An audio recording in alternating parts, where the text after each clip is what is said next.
ஹரஹர நம பார்வதி பதஜே ஹரஹர மகாதேவ. தென்னாருடைய சிவனை போற்றி, எந்நாட்டவர்க்கும் இறைவா போற்றி. நீலாஞ்சன சமாபாசம் ரவிபுத்திரம் யமாக்ரஜம் சாயா மார்த்தாண்ட சம்பூதம் தம் நமாமி சனைஸ்சரம். சனைஸ்சராஜ வித்மஹே சாயா புத்திராஜ தீமஹி தன்னோ மந்த பிரச்சோதயாத். எல்லாம் அல்ல சனி பகவானுடைய ஆசீர்வாதத்தாலும் பார்வதி பரமேஸ்வரனுடைய கிருபையாலும் எங்களுடைய நெக்ஸ்ட் ஜென் தொலைக்காட்சி நேயர்களுக்கு முதற்கண் வணக்கங்களை தெரிவித்துக் கொண்டு, உங்களுக்காக வேண்டி இந்த சனிப்பெயர்ச்சி பலாபலன்களை பற்றி இப்பொழுது நம்ம பார்க்க இருக்கின்றோம். அந்த சனிப்பெயர்ச்சி பலாபலன்கள் அப்படிங்கிறது உங்களுடைய ஜோதிட ஆச்சாரியர், ஜோதிட குரு சிவஸ்ரீ டி சரவண மாணிக்க சிவாச்சாரியர், முதல்வர் காஞ்சி காமகோடி பீடம் வேத சிவ ஆகம பாடசாலை, குருகுலம், சங்கரமடம், காஞ்சிபுரம். அலைபேசி 9865098370. அடியனுடைய பணிவான வணக்கங்கள் மற்றும் ஆசீர்வாதங்கள். நேயர்களே, நாம் இப்போ இந்த பதிவில் பார்க்கக்கூடிய விஷயம் அப்படின்னு பார்த்தீங்கன்னா, அதாவது பெயர்ச்சி அப்படிங்கிறத பற்றி பார்க்குறோம். பொதுவாக கோச்சார பலன்கள் அப்படின்னு கேள்விப்பட்டிருப்பீங்க. இண்டிவிஜுவலாக ஒவ்வொருத்தருக்கும் ஒவ்வொரு ஜாதகம் இருந்தாலும் கோச்சார பலன்கள் அப்படிங்கிறது ஒரு பெருமளவில் ஒரு 50% அது கை கொடுக்கும். சரி, எல்லாருக்குமே இந்த கோச்சாரம் அப்படின்னா என்ன அர்த்தம் அப்படிங்கிறது தெரியாது. சம்ஸ்கிருதத்தில் கோ அப்படின்னா கிரகங்களை குறிக்கும். கிரகங்கள்னால் யார்? சூரியன், சந்திரன், அங்காரகன், புதன், குரு, சுக்கிரன், சனி, ராகு, கேது, இவங்க தான் பிளானட்ஸ், கிரகங்கள். அதில் சாரம் அப்படின்னு பார்த்தீங்கன்னா பெயர்ச்சி ஆகிறது, நகர்றது, இடம் மாறுறது, மூவ் ஆகிறது, இப்படியெல்லாம் எப்படி வேணாலும் வச்சுக்கலாம் அந்த வார்த்தைக்கு. இப்போ கிரகங்களுடைய நகர்வுகள் அப்படிங்கிறது இந்த வார்த்தைக்கு அர்த்தம். கிரகங்கள் எங்கே நகரும் அப்படிங்கிற ஒரு கேள்வி அந்த இடத்துல உண்டாகும். அப்போது நமக்கெல்லாம் எப்படி சொந்த வீடு இருக்கோ அந்த மாதிரி நவகிரகங்களுக்கு வீடு அப்படின்னு சொல்லக்கூடியது தான் இந்த 12 ராசிகள். மேஷம், ரிஷபம், மிதுனம், கடகம், சிம்மம், கன்னி, துலாம், விருச்சிகம், தனுசு, மகரம், கும்பம், மீனம், இப்படி 12 ராசிகள். இந்த 12 ராசிகளில் ஒவ்வொரு கிரகத்திற்கு ஒவ்வொரு கிரகம் சொந்த வீடு அப்படின்னு சொல்லுவாங்க.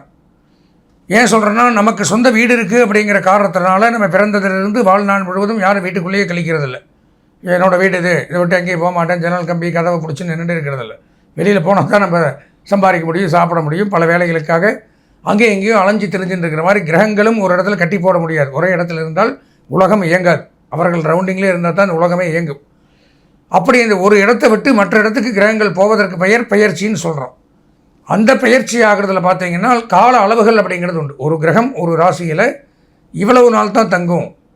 அப்படி பார்க்கும் பொழுது சூரிய பகவான் 1 மாத காலம் ஒரு ராசியில் சஞ்சரிக்கிறார். சந்திர பகவான் வெறும் 2 நாள் மட்டும் இருப்பார், அப்புறம் பயிற்சி ஆயிடுவார். செவ்வாய், புதன், சுக்கிரன் 1.5 மாதம் ஒரு ராசியில் தங்குவார், அப்புறம் பயிற்சி ஆயிடுவார். இதில் அதிகப்படியாக ஒரு ராசியில் தங்கி நன்மை தீமைகளை செய்யக்கூடிய கிரகம் அப்படின்னு பார்த்தோம்னா 4 கிரகங்கள் மட்டும்தான். யாருன்னு பார்த்தீங்கன்னா, ஃபஸ்ட்டு சனி பகவான் 2.5 ஆண்டுகள் ஒரு ராசியில் தங்குறார். அதுதான் ஹையஸ்ட்டு. சனி பகவான் தான் அதிகமாக ஒரு ராசியில் தங்கி நன்மை தீமைகளை செய்யக்கூடிய கிரகம். அடுத்தபடியாக பார்த்தீங்கன்னா ராகு, கேது 1.5 வருஷம் ஒரு ராசியில் தங்கி நன்மை தீமைகளை செய்யக்கூடியது. அதுக்கப்புறம் பார்த்தீங்கன்னா குரு பகவான் 1 வருஷம் ஒரு ராசியில் தங்கி நன்மை தீமைகளை செய்கிறார். இப்போ சனி, குரு, ராகு, கேது இவங்க தான் அதிகமாக ஒரு ராசியில் தங்கி நன்மை தீமைகளை செய்கிறது. அப்போது நாம் இப்போ பார்க்கக்கூடியது அப்படின்னு பார்க்கும்பொழுது சனிப்பெயர்ச்சி அப்படிங்கிறது 2.5 ஆண்டுகளுக்கு ஒருக்கா நடக்கக்கூடிய பெயர்ச்சி. இது எப்போ வருது அப்படின்னு பார்த்தீங்கன்னா, வருகின்ற 2025ஆம் ஆண்டு மார்ச் மாதம் 29ஆம் நாள் அன்னைக்கு சனி பகவான் கும்பம் ராசியிலிருந்து மீனம் ராசிக்கு பயிற்சி ஆகிறார். நல்லா தெரிஞ்சுக்கணும், கும்பராசியிலிருந்து மீன ராசிக்கு சனி பகவான் பயிற்சி ஆகிறார். அங்கே போய் 2.5 ஆண்டுகள் இருப்பார், 2.5 வருஷம் அங்கே இருப்பார். பொதுவாக நவகிரகத்தில் அன்றைக்கி என்கிட்ட ஒருத்தர் ஜாதகம் பார்த்து வந்தார். நவகிரகங்கள் பேர் தெரியுமான்னு கேட்டால் தெரியினார். என்ன சொன்னார்னா, எடுத்தோடனே என்னென்ன கிரகம் வரிசையாக சொல்லுங்கன்னு சொன்னோடனே சனீஸ்வரன் அப்படின்னு அவருக்கு தெரிஞ்சது அது ஒன்று தான். எதற்காக இதை சொல்கிறேன் அப்படின்னா, எல்லாரும் தெரிந்து வைத்திருக்கக்கூடிய கிரகம் இந்த சனீஸ்வரன்கிறது. ஏன்னு பார்த்தீங்கன்னா, இந்த சனி பகவான் அதாவது நல்லவனுக்கு நல்லவன், கெட்டவனுக்கு கெட்டவன் அப்படி வச்சுக்கலாம். தர்மத்தை காக்கக்கூடியவர் சனி பகவான். அவருடைய பேர் சனீஸ்வரன் சொல்கிறது தவறு, சனைஸ்சரன் அப்படின்னு சொல்லணும். சனைகி அப்படின்னா மெதுவாக, சரண் அப்படின்னா நடக்கக்கூடியவன். மெதுவாக நடக்கக்கூடியவன் தான் அந்த வேர்டுக்கு உண்டான மீனிங். நம்மளாம் சனீஸ்வரன் அது ஒரு சாமின்னு நம்ம கும்பிட்டுக்கிறோம். பட் அது இல்லை. சனைகி சரண், சனைஸ்சரன். ஏன் மெதுவாக நடக்கிறாருன்னா, அவருக்கு ஒரு கால் கிடையாது, ஹேண்டிகேப்டு சனி பகவான். அதனால் அவர் கால் மடக்கி தான் வச்சுருப்பார். அப்போது அதனால தான் அந்த மாதிரி மெதுவாக நடக்கிறவன் பேர் வந்தது. அப்போ அந்த சனி பகவான் ஆகப்பட்டவர் எதற்காக இதை சொல்கிறேன் அப்படின்னு பார்த்தீங்கன்னா, அவர் இந்த 12 ராசிகளில் பார்த்தீங்கன்னா பயிற்சியானாலும் சரி, சொந்த ஜாதகமே ஆனாலும் சரி, 3 ராசிகளுக்கு மட்டும்தான் நன்மையை தருவார். மற்ற கிரகங்கள்லாம் அப்படி இல்லை. மற்ற கிரகங்கள்லாம் 7 ராசிக்கு, குரு பகவான் அந்த மாதிரி கிரகங்கள்லாம் அதிக நன்மையை கொடுக்கும், கம்மியான அளவு தான் தீமையை கொடுக்கும். அதிகப்படியாக தீமையை கொடுக்கக்கூடியது அப்படின்னு எடுத்தனால் சனி பகவான்.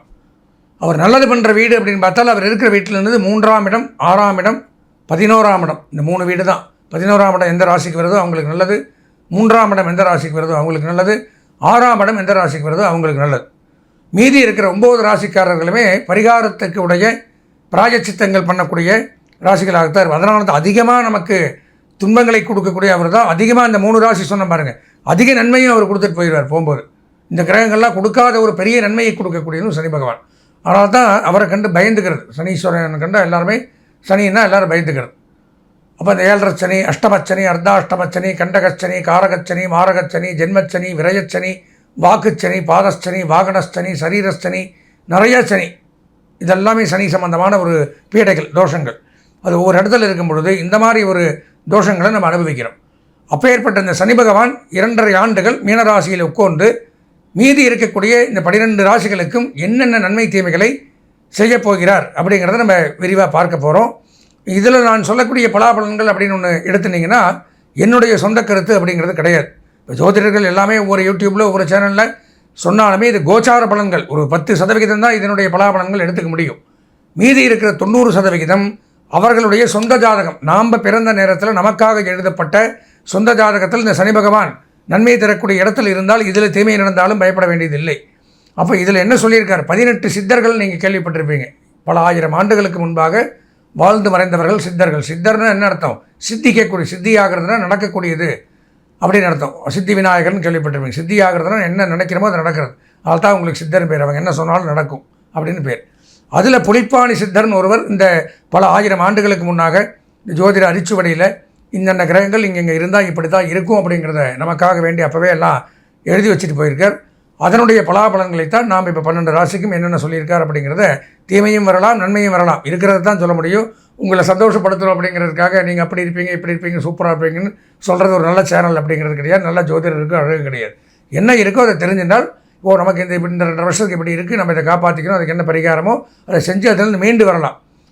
உனக்கு ஒன்று அவர் டாக்டர்கிட்ட போனால் அவர் வந்து உடம்பு சரியில்லை வைத்தியம் பண்ணுன்னு தான் சொல்லணும். ஒன்றும் இல்லை போயிட்டு வாப்பா சரியாயின்னு விட்டா, நான் உடம்பு சரியில்லாதவனா அவன் 2 நாள் கழிச்சு அவன் இருக்க மாட்டான். அந்த மாதிரி தான் இதுவும். அதனால் என்ன யாருக்கு நன்மையோ அந்த நன்மையை எப்படி சொல்லிடுவோம். தீமைங்கிறவங்க வருத்தப்பட வேண்டாம். அவர்களுடைய சொந்த ஜாதகத்தை பார்த்து என்ன பரிகாரமோ அதை பண்ணினால் அதிலிருந்து விலகி இல்லாம். எனவே இந்த 12 ராசிக்காரர்களும் இந்த பதிவை எங்களுடைய சேனலையும் சப்ஸ்கிரைப் செய்து பெல் பட்டனை அழுத்தி முழுமையாக இந்த பதிவை கண்டுகளிக்குமாறு கேட்டுக்கொண்டு, அன்பார்ந்த எங்களுடைய கிருத்திகை, ரோகிணி, மிருகசீரிஷம் ஆகிய நட்சத்திரத்தில் பிறந்த ரிஷபராசி நேயர்களுக்கு முதற்கண் வணக்கங்களை தெரிவித்துக் கொண்டு, நாம் பார்க்குற இந்த பதிவு அப்படின்னு பார்த்தீங்கன்னா, அதாவது 2.5 ஆண்டுகளுக்கு ஒரு முறை ஒரு ராசியை விட்டு பயிற்சியாகி அடுத்த ராசிக்கு போகக்கூடிய பகவான் சனி பகவான்.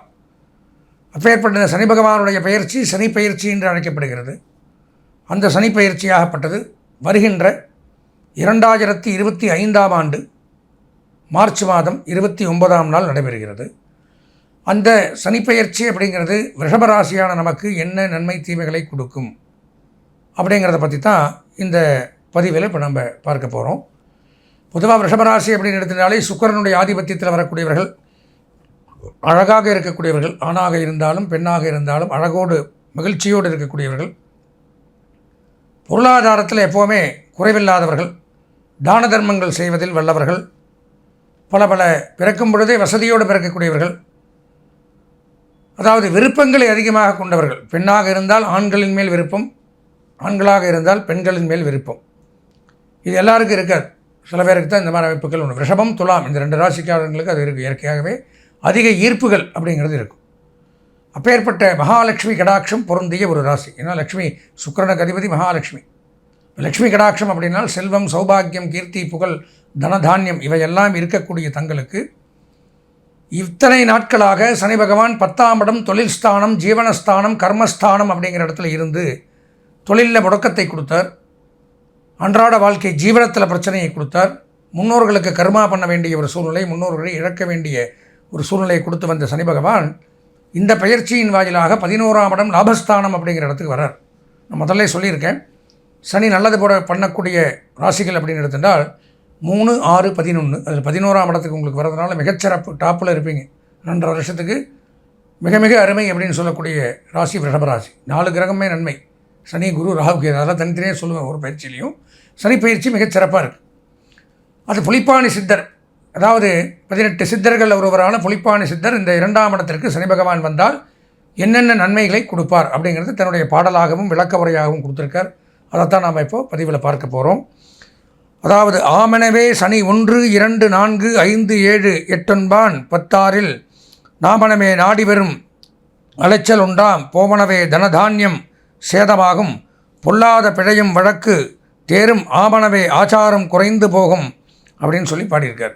அப்போது 2ஆம் இடம் அப்படிங்கிற இடத்திற்கு சனி பகவான் குடும்பஸ்தானம், வாக்குஸ்தானம், அதாவது 11ஆம் இடம் அப்படிங்கிற இடத்துக்கு வர்றார். 11ஆம் இடம் லாபஸ்தானம் அப்படிங்கிற இடத்துக்கு வரும்பொழுது என்ன நன்மைகளை கொடுக்குறார் அப்படிங்கிறத நம்ம பார்க்குறோம். சௌக்கியங்கள், பலவிதமான சௌக்கியங்களை கொடுக்குறார். சௌக்கியம்னு என்ன ஒருத்தர் பார்த்தா என்ன கேட்குறோம் நம்ம, வாங்க நல்லா இருக்கீங்களா, வீட்டிலலாம் நல்லா இருக்கா, இதுதான் சௌக்கியம். நல்லா இருக்கீங்களாங்கிற வார்த்தைக்கு உடல் நலத்தை மட்டும் குறிக்காது, நல்லா தெரிஞ்சுக்கணும். அவன் சகலத்துலேயுமே மனோரீதியாக, வசதி ரீதியாக, வருமான ரீதியாக, உடல்நல ரீதியாக, குடும்ப அமைப்பு ரீதியாக, தொழில் ரீதியாக இதெல்லாம் சேர்ந்தது தான் நல்லா இருக்கியான்னு கேட்க முடியும். ஏதோ ஒன்றில் டவுன் ஆகி இதில் ஏதோ ஒன்று டவுன் ஆனவன் என்ன பதில் சொல்லுவான் திருப்பி, ஏதோ இருக்குங்க அப்படி போயிட்டு இருக்கு. அப்போது ஏதோ ஒரு பிரச்சனை அவனுக்கு இருக்குது, அவன் நல்லா இல்லை அப்படிங்கிறத தெரிஞ்சுக்கலாம். நல்லா இருக்குங்க, சூப்பராக இருக்குங்க, எனக்கு என்னங்க ஆண்டவன் அனுகிரகத்தில் அருமையாக இருக்குங்கிறவனுக்கு எல்லாமே நன்மை. அப்போ எல்லாமே நன்மை அப்படின்னு சொல்லக்கூடியதான் அந்த சௌக்கியத்தை கொடுக்கக்கூடிய இடம். சனி 11ஆம் இடத்திற்கு வரும்பொழுது அந்த சௌக்கியத்தை கொடுக்கிறார். எல்லா விஷயத்துலையுமே நன்மை அப்படிங்கிறத எடுத்துக்கலாம். பலவிதமான ஐஸ்வர்யங்கள் கிடைக்கும். பலவிதமான ஐஸ்வர்யங்கள், 4 வழியில் வேலை செய்வீங்க, 5 வழியில் பணம் வரும். இத்தனை நாளாக ஒரு வழியில் வேலை செஞ்சு 5 வழியில் பணம் போயிருக்கும். இப்போது எங்கேருந்து வருதுன்னே தெரியாது. அந்த மாதிரி அமைப்புகளை கொடுக்கக்கூடிய நேரம் அப்படிங்கிறத எடுத்துக்கலாம்.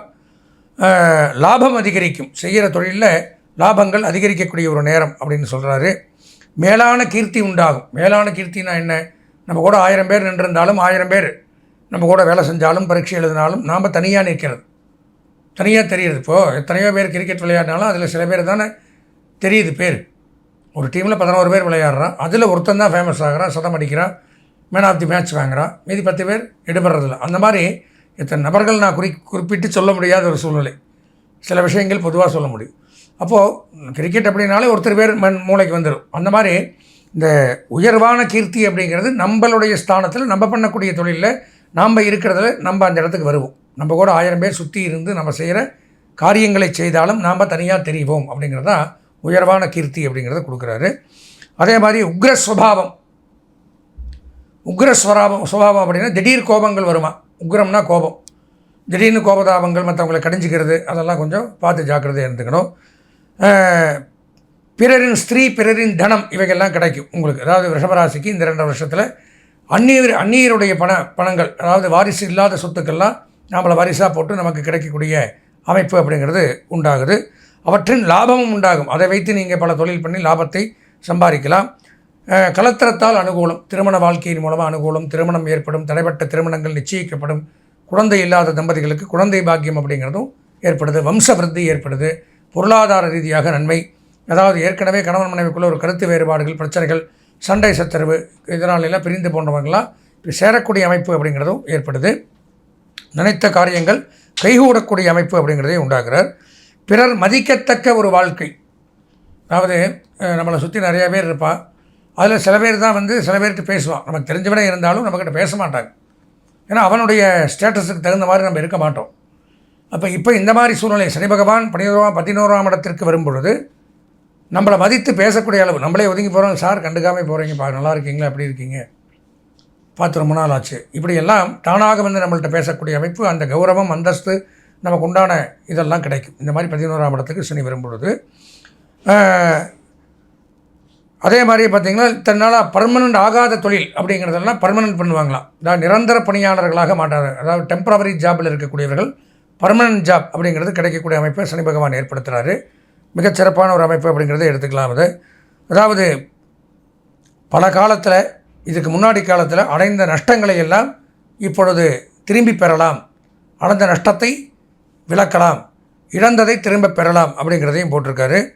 அதாவது பொருளாதாரத்துறையில் எதிர்பாராத முன்னேற்றம் தாமாக ஏற்படும், உத்தியோகத்தில் உயர்ந்த பதவி உண்டாகும், தொழில் வியாபாரத்தில் கணிசமான லாபத்தை பெறலாம், தொடர்ந்து வெற்றியை தவிர வேறு எதுவும் கிடையாது, பகைவர்கள் எல்லாம் நண்பர்கள் ஆவார்கள், கடன் தொல்லைகள் விளக்கும், வழக்கு கோர்ட் கேஸ் நீதிமன்ற பிரச்சனைகள் தீரக்கூடிய அமைப்பு அப்படிங்கிறது ஏற்படுது, நமக்கு சாதகமாக அமையக்கூடிய அமைப்பு. அதே மாதிரியே பார்த்திங்கன்னா வாகன வசதிகள் உண்டாகும், புதிய வாகனங்கள் வாங்கக்கூடிய அமைப்பு அப்படிங்கிறதும் உண்டாகும். சில பேருக்கு புதிய வீடு வாங்கக்கூடிய அமைப்பு, இடம் வாங்கக்கூடிய அமைப்பு, இந்த மாதிரி நகை வாங்கக்கூடிய அமைப்பு, அதெல்லாம் அமையக்கூடிய அமைப்புங்கிறது உண்டாகுது. அதே மாதிரி பார்த்திங்கன்னா 11ஆம் இடம் லாபஸ்தானங்கிறதுனால ஆபரண தொழில் பண்ணக்கூடியவர்கள், ஜுவல்லரி உலோக தொழில் பண்ணக்கூடியவர்கள், பொன் பொருள் ஆடை ஆபரணங்கள், டெக்ஸ்டைல் பிஸ்னஸ் பண்ணுறவங்க, பஞ்சு பருத்தி ஜவுளி மில் இந்த மாதிரி தொழிலில் ஈடுபடக்கூடியவர்கள், இவர்களுக்கெல்லாம் மிக மிகச் சிறப்பான ஒரு பொன்னான காலம் அப்படின்னு சொல்லலாம். அதே மாதிரியே பார்த்திங்கன்னா வங்கி நிதி நிறுவனங்கள், ஃபினான்ஸ் டிபார்ட்மெண்ட், கொடுக்கல் வாங்கல் இந்த மாதிரி துறையில் இருக்கிறவங்களும் இந்த சனிப்பயிற்சியின் மூலமாக பலவிதமான நன்மைகளை பெறலாம். எனவே இந்த சனிப்பயிற்சி அப்படிங்கிறது தங்களுக்கு மிகவும் சாதகமாகத்தான் இருக்கிறது ரிஷபராசி நேயர்களுக்கு. அதுபோக அதில் ஏதாவது சந்தேகங்கள் இருந்தாலும், சனிப்பயிற்சியினுடைய முழு பலன்களும் நமக்கு கிடைக்கணும் அப்படின்னாலும், நான் முதல்ல சொன்ன மாதிரி நம்மளுடைய சொந்த ஜாதகத்தில் சனி பகவான் எங்கே இருக்காருங்கிறதையும் நம்ம இந்த மாதிரி பயிற்சி தருவாயில் ஒரு முறை பார்த்துக்கிறது அப்படிங்கிறது நல்லது. அதனால் எங்களுடைய அலைபேசி எண் இதில் ஸ்க்ராலிங்கில் வரும். சொந்த ஜாதகம் பார்க்க விருப்பமுடைய அன்பர்கள் தாராளமாக தொடர்பு கொண்டு சொந்த ஜாதகத்தையும் பார்த்து, இதில் இருக்கக்கூடிய நல்ல பலன்களை விட சொந்த ஜாதகத்திலையும் நல்ல பலன்கள் சனி கொடுத்தார் அப்படின்னா இன்னும் பல மடங்கு நன்மைகளை இந்த 2.5 ஆண்டுகளில் நாம் அனுபவிக்கலாம். எனவே சனி பகவானை இந்த 2.5 ஆண்டுகளும் நமக்கு சாதகமாக பயன்படுத்தி வரக்கூடிய காலங்களில் மகிழ்ச்சியாகவும் சந்தோஷமாகவும் இருக்க சனி பகவானை பிரார்த்தித்து ஆசீர்வதித்து விடைபெறுகிறேன். நன்றி, வணக்கம்.